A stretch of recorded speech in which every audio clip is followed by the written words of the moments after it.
Baiklah, selanjutnya kita langsung belajar menyusun SKP yang akan dipandu oleh Bu Eni Nuraini. Kepada Ibu Eni, kami persilahkan. Baik, Bapak Ibu, terima kasih Mbak Bindu, yang saya hormati Kepala BK PSDM Kota Tebing Tinggi, Pak Saiful, serta para administrator, pengawas, dan jabatan pelaksana atau jabatan fungsional yang ada di lingkungan pemerintah Kota Tebing Tinggi. Izin Bu Kabid, izin meneruskan. Tadi sudah dijelaskan panjang lebar oleh Ibu Kabid kami tentang pengelolaan kinerja bagi pegawai aparatur sipil negara. Tadi sudah dijelaskan juga bagaimana cara membuat atau menyusun perencanaan kinerja berdasarkan Permenpan nomor 6 tahun 2022. Baik, saya akan meneruskan. Tadi teoritisnya sudah jelas sekali oleh Bu Kabid saya. Mungkin kita langsung ke bagaimana cara penyusunannya ke dalam format berdasarkan Permenpan nomor 6 tahun 2022. Baik, saya diizinkan untuk share screen, Mbak Bindu. Ini sepertinya masih belum bisa nih. Oke, sudah Bu.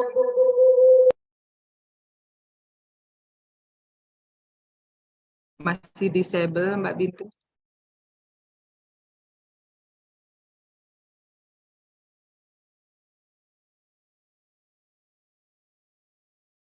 Oke, baik, mungkin yang pertama yang tadi mesti digarisbawahi dari penjelasan Ibu Kabid, Ibu Renya Sari, itu adalah tadi ASN terdiri dari 2 PNS dan P3K, di mana kedua-duanya harus melakukan penilaian kinerja berdasarkan Permenpan nomor 6 tahun 2022. Nah, untuk jabatan sendiri itu terdiri dari 3 JPT, Jabatan Pimpinan Tinggi, ya, Jabatan Pimpinan Tinggi yang terdiri dari Jabatan Pimpinan Tinggi Utama, Madya, dan Pratama. Jadi yang ada di wilayah lingkungan pemerintah Kota Tebing Tinggi itu adalah Jabatan Pimpinan Tinggi Pratama, yaitu di sana Kepala Dinas, Inspektur, Kepala BKPSDM, gitu ya. Nah, itu tadi masuk ke JPT. Nah, selanjutnya ada jabatan administrasi, makanya kita singkat menjadi JA. Nah, kita harus ini dulu nih, kita samakan persepsi dulu. JA itu jabatan administrasi yang terdiri dari administrator, pengawas, dan pelaksana. Serta jabatan fungsional JF. Jadi ketika kita katakan JA dan JF itu udah Bapak Ibu harus pahami itu adalah jabatan administrasi dan jabatan fungsional. Nah, jadi untuk format SKP itu ada 2, format SKP JPT dan format SKP JA dan JF, gitu ya. Nah, untuk format SKP JPT tadi sudah dijelaskan juga oleh Ibu Kabid bahwa untuk Kepala Unit Kerja Mandiri itu menggunakan format daripada JPT. Gitu. Nah, itu yang harus Bapak Ibu pahami. Jadi untuk siapa kepala unit kerja mandiri, di sana ada camat, di sana ada tadi kepala rumah sakit kalau memang di direktur rumah sakit itu merupakan sudah menjadi unit kerja mandiri atau sudah mengelola keuangannya sendiri, gitu ya. Nah, itu masuk ke kepala unit kerja mandiri, ya. Jadi oke, sudah bisa share screen.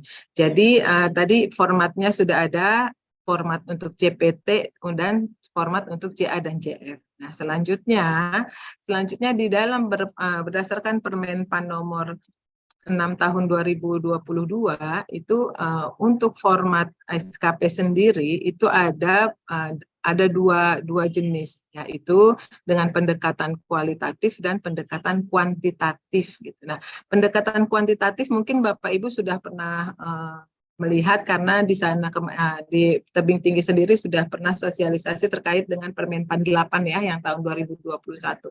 Formatnya hampir sama seperti itu kalau berdasarkan kuantitatif gitu. Jadi di sana berdasarkan angka-angka gitu ya. Di mana apabila kita menggunakan target kinerja yang berdasarkan memang di sana ada kuantitatif dengan angka-angka, Bapak Ibu bisa menggunakan format dengan pendekatan kuantitatif.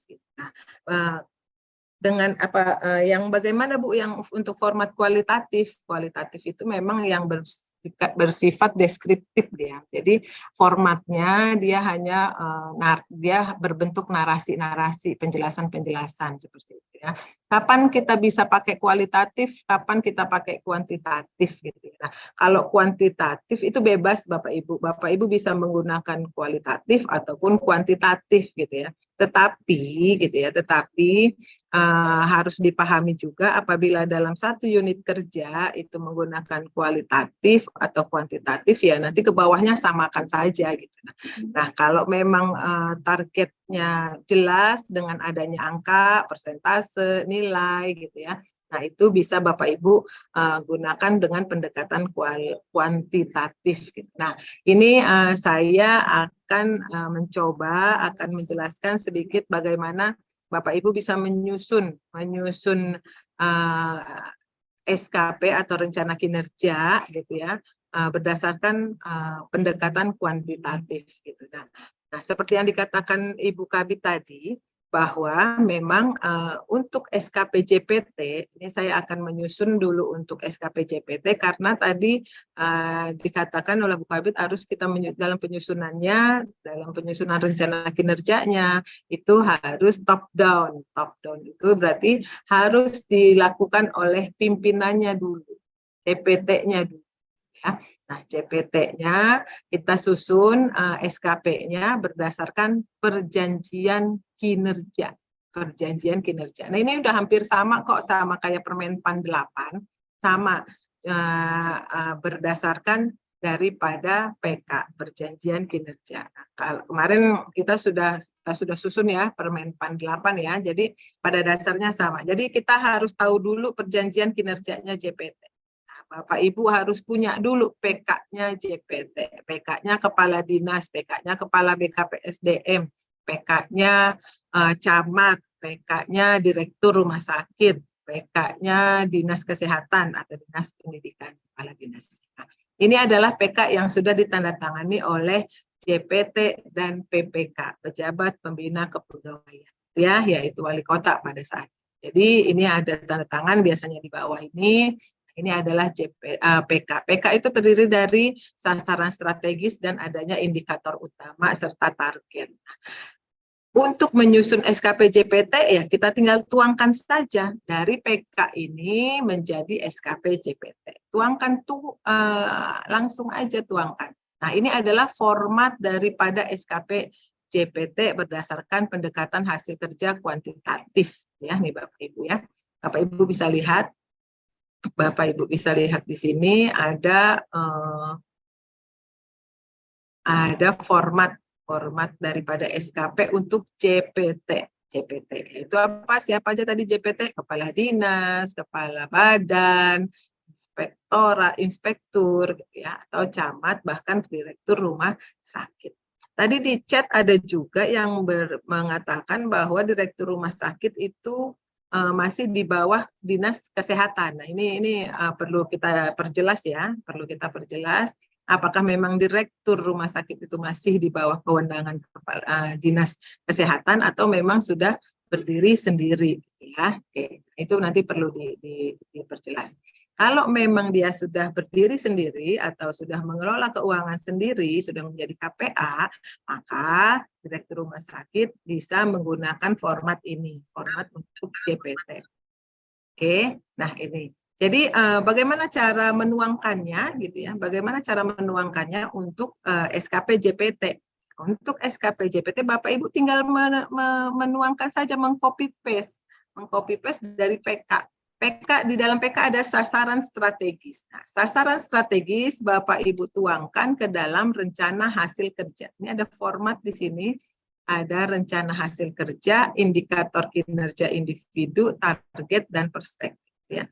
Nah, perbedaannya dari Permenpan 8 itu adanya perspektif di sini. Nah, perspektif ini ya mengacu kepada teori balance scorecard, BSC, balance scorecard. Nah, ada 5 perspektif, 5 perspektif yang harus Bapak isi.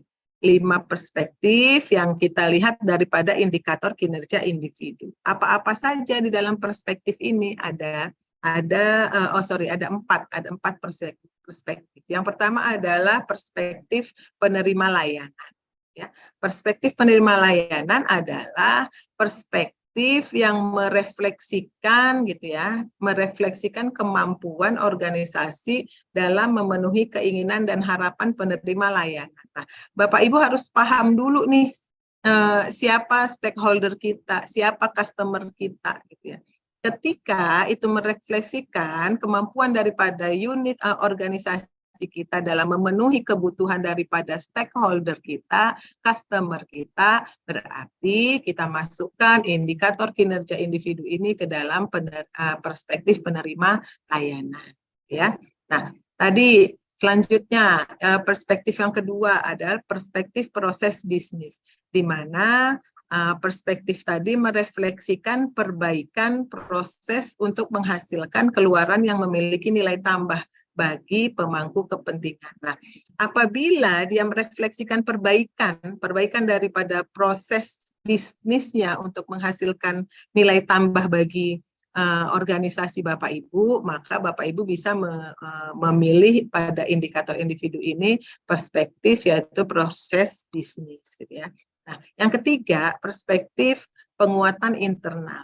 Ketika perspektif tadi merefleksikan kemampuan organisasi, kemampuan unit kerja kita untuk mengembangkan sumber daya yang dimiliki organisasi tersebut, maka itu masuk ke perspektif penguatan internal. Nah, selanjutnya ada perspektif anggaran yang keempat, di mana apabila perspektif ini merefleksikan kinerja dalam rangka efektivitas dan efisiensi daripada penggunaan anggaran.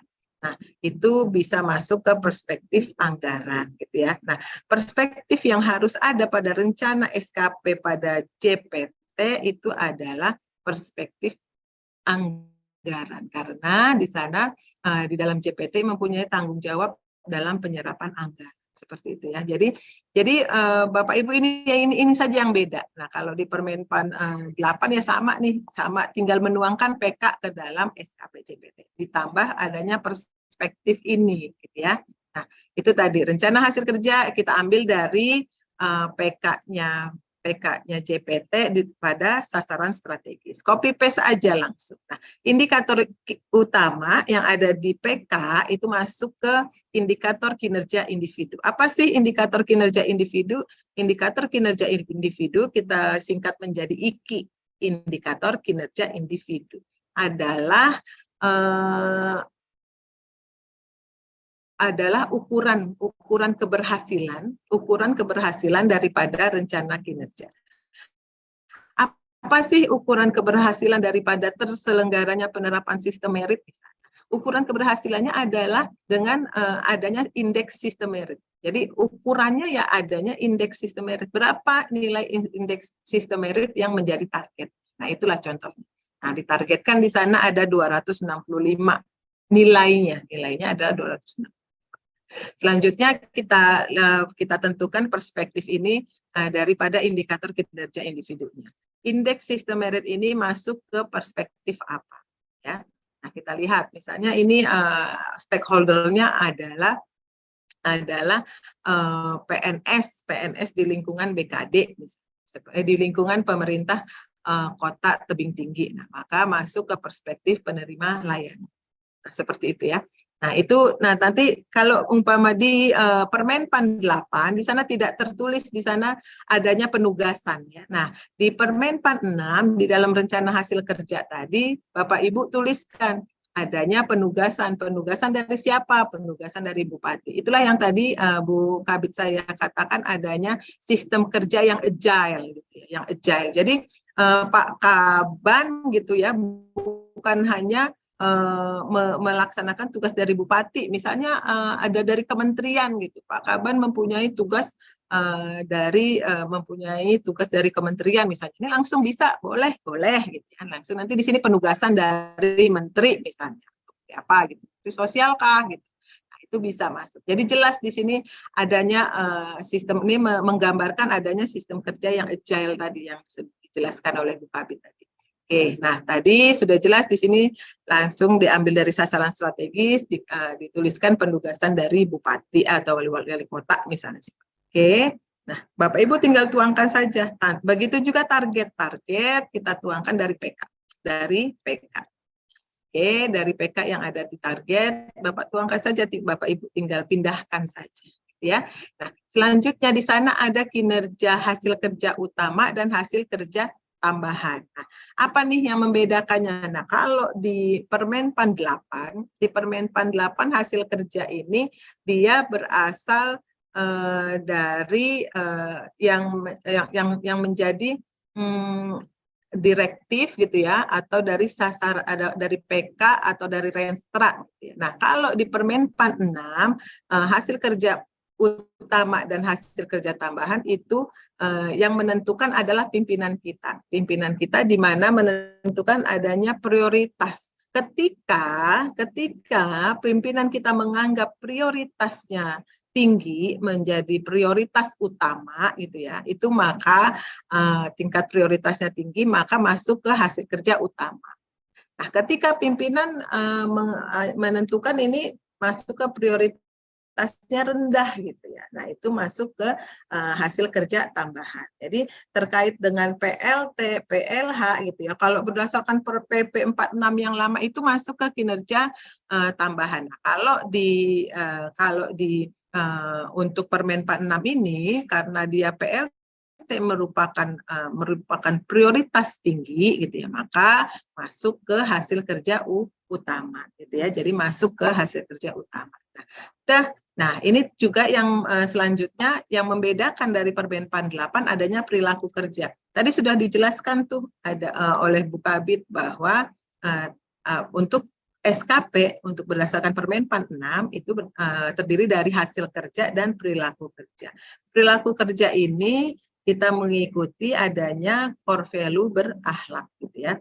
Berakhlak kalau dulu berdasarkan Permenpan 6 itu Permenpan 8 itu adanya berorientasi pelayanan, kerjasama gitu ya, adanya inisiatif gitu ya. Nah, ini kalau berdasarkan Permenpan 6 kita mengikuti daripada core value berakhlak ya, nilai-nilai dasar daripada berakhlak. Nah, nilai-nilai berakhlak itu apa gitu ya? Berakhlak itu adalah terdiri dari berorientasi pelayanan, ada 7 core value. Berorientasi pelayanan, akuntabel, kompeten, harmonis, loyal, dan adaptif dan kolaboratif. Jadi 7 core value inilah yang harus Bapak Ibu laksanakan pada tahun tersebut, dan itu sudah diperjanjikan di awal oleh pegawai yang dinilai serta pejabat penilainya gitu ya.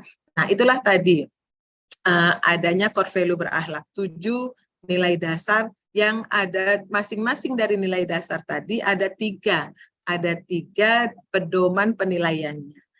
Untuk berorientasi pelayanan, apa sih pedoman penilaiannya? Pedoman penilaiannya adalah dengan memahami dan memenuhi kebutuhan masyarakat. Ya, jadi kita harus tahu nih stakeholder kita siapa, dinas pendidikan siapa stakeholdernya, dinas kesehatan siapa stakeholdernya. Selanjutnya ada pedomannya untuk berorientasi pelayanan, ada ramah, cekatan, solutif, dan dapat diandalkan. Ya. Nah, selanjutnya ada melakukan perbaikan tiada henti. Nah, ada tiga panduan ini adalah yang harus kita laksanakan pada tahun tersebut, gitu ya. Jadi memang perilaku kerja ini memang sudah diperjanjikan di awal. Kalau di Permenpan 8 itu perilaku kerja hanya dilakukan penilaiannya di akhir. Selanjutnya sudah kita tetapkan SKP-nya gitu ya, berdasarkan PK tadi. Selanjutnya adanya klarifikasi ekspektasi klarifikasi ekspektasi. Dikatakan Pak Kaban tadi adanya klarifikasi ekspektasi. Ekspektasi siapa? Ekspektasi dari pimpinan, gitu ya. Nah, setelah kita lakukan dialog kinerja, gitu ya, Bapak Ibu melakukan klarifikasi atau pimpinan kita melakukan klarifikasi terhadap ekspektasi beliau kepada kita, harapan beliau kepada kita. Klarifikasi ekspektasi tadi memuat adanya ekspektasi khusus pimpinan. Nah, selain tadi yang 21 atau 7 core value tadi, 7 nilai dasar tadi, antara lain dari core value tadi, setiap core value tadi ada 3 pedoman, berarti ada 21 pedoman penilaian terhadap perilaku kerja. Itu pimpinan bisa menambahkan adanya ekspektasi khusus. Adanya ekspektasi khusus. Di dalam format ini kosong ya Bapak Ibu ya. Nah, di dalam format ini kosong gitu ya. Ini hanya contoh saja, bisa Bapak Ibu nanti pergunakan sebagai pedomannya gitu ya. Nah, ini pimpinan kita melalui dialog kinerja tadi yang dikatakan Pak Kaban itu melakukan atau menuangkan ekspektasi khususnya. Ekspektasi khusus itu apa, Bu? Harapan khusus daripada pimpinan kita, atasan kita kepada kita selain daripada 21 pedoman daripada perilaku di sini, ya. Jadi perilaku yang 21 bisa dikurangin nggak, Bu? Gitu ya. Nah, yang 21 ini tidak bisa dikurangi karena ini sudah given daripada Permenpan dari Permenpan 6. Ya, sudah given, jadi sudah tidak bisa dikurangi. Ditambah boleh silakan. Ditambah yaitu Bapak Ibu bisa menuangkan pada ekspektasi khusus. Bapak Ibu pejabat penilai bisa menuangkan pada ekspektasi khusus pimpinan di sini. Nah, dari sini Bapak Ibu bisa tambahkan nih. Nah, terkait dengan misalnya dalam berorientasi pelayanan gitu. Nah, ini Pak Wali bisa memberikan ekspektasi khusus kepada Kaban gitu ya, kepada Kepala BKD misalnya atau Kepala BKPSDM dalam berorientasi pelayanan. Ini menjadi role model atau panutan dalam menjunjung komitmen dan integritas pegawai di lingkungan kerjanya. Ini bisa ditambahkan. Nah, kalau memang tidak ada ekspektasi khususnya, bisa nggak, Bu? Boleh, silahkan saja. Gitu ya. Jadi kalau mau dikosongkan tidak ada ekspektasi khusus, dirasa memang pegawainya atau Pak Kaban ini sudah bagus gitu ya, sudah tidak ada yang harus diperbaiki misalnya. Ini tidak ada ekspektasi khususnya, silahkan saja. Gitu ya. Nah, begitu juga sampai dengan kolaboratif seperti itu bisa ditambah. Nah, selanjutnya itu ditandatangani oleh pegawai yang dinilai dan pejabat penilai kinerja. Ditandatangani di tebing tanggal 1 Januari 2022 ya Bapak Ibu ya. Nah, clear. Jadi untuk JPT ini adalah formatnya. Nah, pastikan di dalam SKP JPT ini memuat pekerjaan seluruh kabit yang ada di bawahnya atau seluruh pegawai yang ada di lingkungan JPT tersebut gitu ya, di dalam unit kerja tersebut.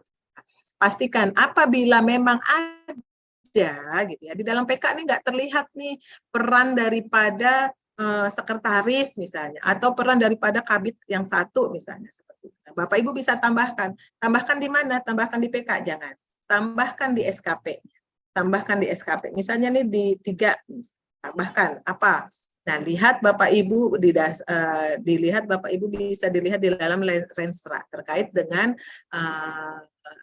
sasaran kinerja daripada pegawai tersebut atau jabatan kepala bidang yang memang tidak terakomodir ya.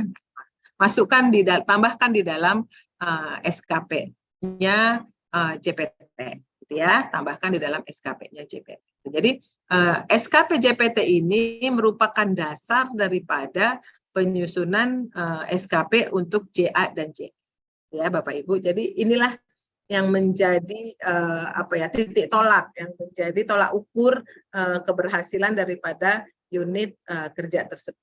Jadi sama tuh seperti di Permenpan 8 kemarin ya sudah dibahas ya yang terdahulu, bahwa memang SKPJPT ini adalah merupakan tolak ukur daripada SKP PT tersebut seperti itu. Nah, selanjutnya sudah kita susun JPT.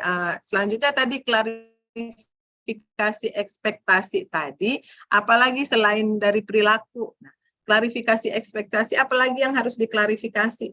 Yang harus diklarifikasi adanya lampiran SKP.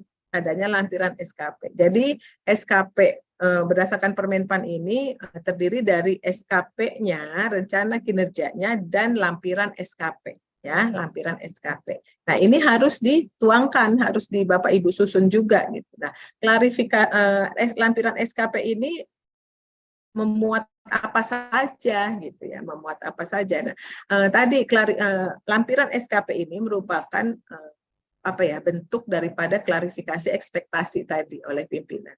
Jadi kita pun bisa meminta, selain kita pimpinan memberikan ekspektasi khusus, kita juga sebagai pegawai yang dinilai gitu ya, bisa mengajukan adanya ekspektasi kita kepada pimpinan kita. Apa sih ekspektasi kita? Apa sih yang kita butuhkan gitu dalam memenuhi menginginkan kita untuk membuat aplikasi misalnya, seperti itu. Nah, targetnya kita membuat aplikasi, tetapi kita tidak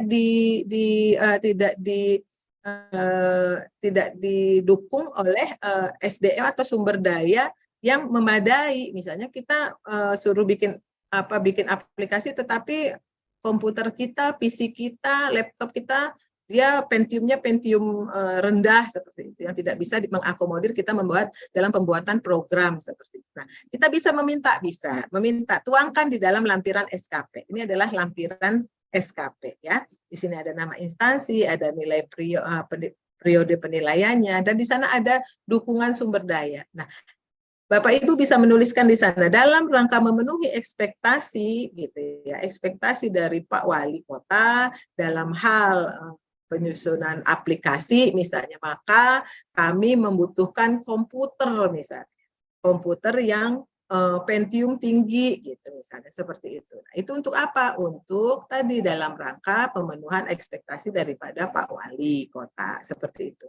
Nah, ada silakan Bapak Ibu tuangkan, bisa dalam bentuk sumber daya, dukungan sumber daya manusia, bisa dalam sarana dan prasarana, bisa juga dalam dukungan anggaran. Nah, Pak Kaban membutuhkan anggaran sekian sekian triliun misalnya.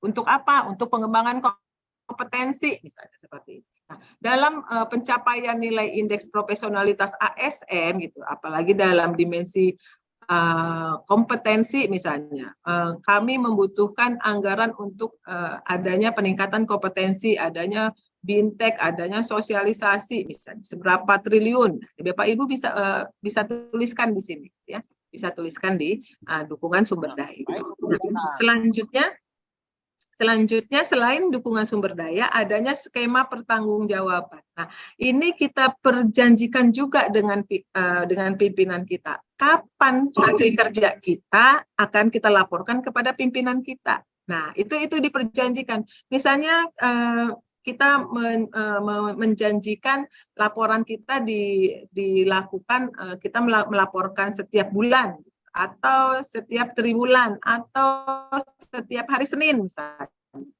Setiap hari Senin saya akan melakukan laporan progres terhadap kinerja saya misalnya. Ini Bapak Ibu bisa tuliskan di sini. Hasil kerja dilaporkan setiap minggu atau setiap hari Senin, berikut dengan data yang akan dilaporkannya, berikut dengan bukti dukungnya gitu. Misalnya Bapak Ibu mempunyai target adanya penyusunan draft ranperda misalnya, rancangan peraturan daerah misalnya. Nah, itu kapan itu? Oh, progresnya saya laporkan setiap bulan atau setiap hari Senin. Nah, ini adalah memudahkan pimpinan kita untuk bisa memantau progres daripada capaian kinerja atau capaian daripada target yang sudah kita berikan kepada pimpinan kita. Nah, selain daripada skema pertanggungjawaban, adanya konsekuensi. Konsekuensi ini ada terdiri dari dua, konsekuensi positif dan konsekuensi negatif.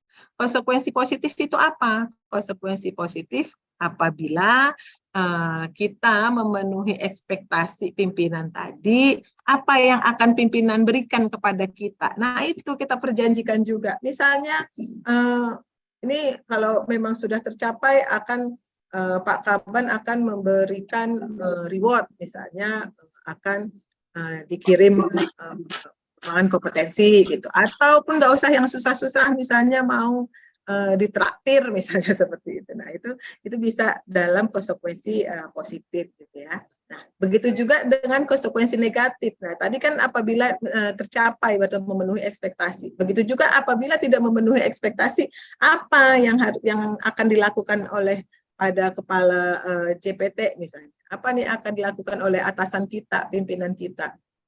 Nah, kalau memang nggak memenuhi ekspektasi, ya mungkin akan dilakukan pembinaan seperti itu. Pembinaan dalam apa? Pembinaan dalam coaching gitu misalnya, atau di mentoring gitu ya. Itu seperti itu. Jadi adanya konsekuensi positif dan konsekuensi negatif. Jadi lampiran SKP ini ditandatangani oleh pegawai yang dinilai dan pejabat penilai seperti itu. Jadi ini adalah masuk ke dalam SKP, format daripada SKP yang harus ada memang ya, selain daripada SKP JPT tadi. Gitu ya. Nah, selanjutnya adanya lampiran. Nah, selanjutnya apa yang dilakukan untuk JPT? JPT harus membuat manual indikator. Manual indikator ini sudah sama seperti Permenpan 8 kemarin, sama 8 sama ini manual indikatornya. Cuma memang mungkin formatnya aja agak sedikit berbeda. Tetapi pada dasarnya penyusunannya itu sama, gitu ya. Manual indikator ini adalah pedoman bagaimana cara pencapaian daripada JPT tadi dalam pencapaian target kinerja yang tertuang dalam PK tadi. Bagaimana ini pencapaiannya gitu? Apa formulanya? Bagaimana formulanya untuk mencapai tadi indeks sistem merit tadi? Seperti itu. Nah, ini sebagai contoh saja gitu ya. Di sana ada satuan pengukuran, ada sumber datanya. Jadi siapapun yang duduk di JPT, jabatan pimpinan tinggi tersebut gitu ya. Jadi bisa mengetahui bagaimana cara pencapaiannya. Sumber datanya ini kita ambil dari mana, periode pelaporannya berapa lama. Itu menjadi panduan bagaimana kita mencapai daripada target kinerja yang tertuang pada SKP JPT tadi. Clear, tadi SKP JPT-nya sudah, lampiran SKP-nya sudah, manual indikatornya sudah. Clear, cuma itu saja ya untuk SKP. Nah, selanjutnya adanya evaluasi kinerja. Nah, inilah yang membedakan antara Permenpan 8 dan Permenpan 6. Ya. Di Permenpan 8 itu dalam melakukan penilaian, iya, masih ada yang bocor. Nah, ini nama Wilda itu. Iya, Bu Kartina boleh di mute ya. Oke, terima kasih. Nah, inilah yang membedakan penilaian atau evaluasi daripada Permenpan 8. Permenpan 8 itu syarat dengan matematis gitu ya. Rumus-rumus semua. Nah, itu bikin pusing lah gitu ya kan. Jadi memang sebenarnya jelas gitu, tetapi sangat rigid gitu ya, sangat ribet banget gitu. Nah, itu apabila salah hitungannya maka akan salah tuh ke bawahnya gitu ya. Itu akan kita lah menyulitkan kita lah gitu ya. Apalagi yang nggak ahli ini kita dalam Excel misalnya. Nah, di Permenpan 6 gitu ya, di Permenpan 6 ini mungkin hasil evaluasi daripada dan juga gitu ya terkait evaluasi atau penilaian kinerjanya. Maka ini akan lebih mudah dikatakan Bu Renya tadi, sangat mudah gitu. Jadi memang ini benar-benar daripada ekspektasi daripada pimpinan kita gitu. Memang bersifat subjektif, yes gitu. Karena apa? Tetapi subjektif yang apa tadi dikatakan Bu Kabit, subjektif yang profesional. Di mana pimpinan kita membuat umpan balik gitu ya, menyusun umpan balik terhadap hasil kerja yang sudah kita laksanakan. Nah, yang membedakannya adalah di dalam Permenpan 6 gitu ya, penilaian atau evaluasi dari individu gitu ya, evaluasi individu itu harus berdasarkan daripada capaian kinerja organisasi. Jadi kita harus tahu dulu nih capaian kinerja organisasi itu bagaimana gitu. Apakah sudah tercapai, apakah di atas daripada target, pencapaian daripada target, atau di bawah target gitu ya, ataupun memang masih proses gitu, masih proses. Nah, bagaimana kita cara menentukannya capaian organisasi nih? Nah, untuk capaian organisasi kita bisa koordinasikan dengan kawan-kawan di apa ya, di perencanaan biasanya atau di keuangan gitu. Bagaimana dengan capaiannya? Nah, itu adalah salah satu proses daripada penyusunan evaluasi gitu ya. Nah, apabila dalam capaian atau dalam capaian kinerja organisasinya gitu ya, di dalam PK nih, di dalam PK kita lihat gitu ya, di dalam PK ini sudah tercapai atau belum gitu. Apabila dia di atas target gitu ya, pencapaiannya di atas target, Bapak Ibu bisa memilih pola. Di sini ada pola distribusi namanya. Nah, ini ada pola distribusi. Nah, ini Bapak Ibu bisa lihat nanti di sheet pola distribusi. Di sana ada pola distribusi istimewa gitu ya. Ada pola distribusi baik, ada pola distribusi butuh perbaikan gitu ya. Dan ada pola distribusi kurang atau misconduct serta pola distribusi sangat kurang. Bagaimana kita menentukannya, Bu? Antara istimewa, baik, butuh perbaikan, kurang atau sangat kurang. Nah, kita melihat capaian organisasi atau capaian kinerja organisasi dulu.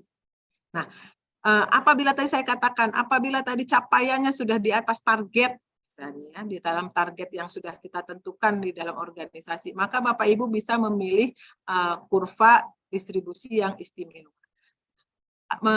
Kenapa kita ambil kurva distribusi yang istimewa gitu ya?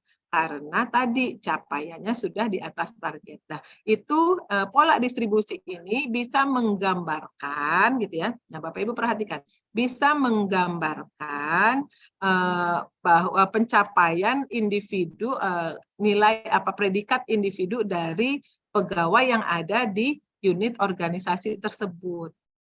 Apabila kita memilih istimewa, maka gitu ya, predikat pegawai di lingkungan kerjanya di unit organisasi tersebut, nilai sangat baiknya itu bisa lebih tinggi. Gitu ya, bisa lebih tinggi daripada nilai baik, butuh perhatian, kurang atau sangat kurang. Tetapi tidak menutup kemungkinan adanya pegawai yang mendapatkan predikat sangat kurang. Nah, penentuan tadi predikat sangat baik, kurang, butuh perhatian dan sangat kurang tadi gitu ya, dilakukan berdasarkan peran masing-masing, peran daripada pegawai itu sendiri gitu. Peran dalam apa? Peran dalam pencapaian target organisasi tadi gitu. Jadi memang ini sangat berbanding lurus gitu ya, ke pencapaian target organisasi dengan predikat kinerja daripada pegawai masing-masing. Kalau dulu gitu ya, sudah sering saya jelaskan juga, kalau dulu kita nggak berbanding lurus tuh antara kinerja predikat daripada pegawainya dengan daripada kinerja, daripada keberhasilan daripada kinerja organisasi. Ketika gitu nilai sakit daripada unit kerjanya itu C misalnya, tetapi predikat kinerja daripada pegawainya itu semua sangat baik, itu sangat tidak berbanding lurus gitu ya, keberhasilan individu pegawai kepada keberhasilan daripada organisasi. Nah, di Permenpan 6 ini sangat berbanding lurus, di mana keberhasilan organisasi merupakan keberhasilan daripada nilai predikat individu.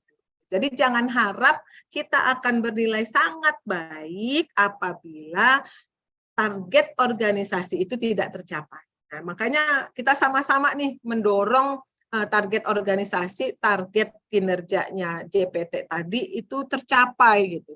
jangan harap nih nilai kita sangat baik gitu. Apabila nilai kinerja organisasinya butuh perbaikan, masih dalam proses. Gitu. Apabila tidak tercapai targetnya, itu jangan harap begitu. Jadi kalau Kabid Bu Renya selalu menekankan kepada kami, jangan kalau memang tidak tercapai ini kita tidak bisa naik pangkat ini semua satu bidang seperti itu. Nah itu memang seperti itu kenyataannya gitu. Jadi jangan harap di BKPSDM ketika targetnya Pak Saiful tidak tercapai, kawan-kawan bisa naik pangkat. Nah, itu jadi bahan perhatian gitu ya. Nah, seperti itu ya. Jadi ketika tadi target organisasi tadi tercapai, Bapak Ibu bisa memilih daripada kurva distribusinya yang baik, di mana nanti nilai predikat pegawainya bisa predikat baik itu lebih tinggi gitu ya, bisa lebih tinggi.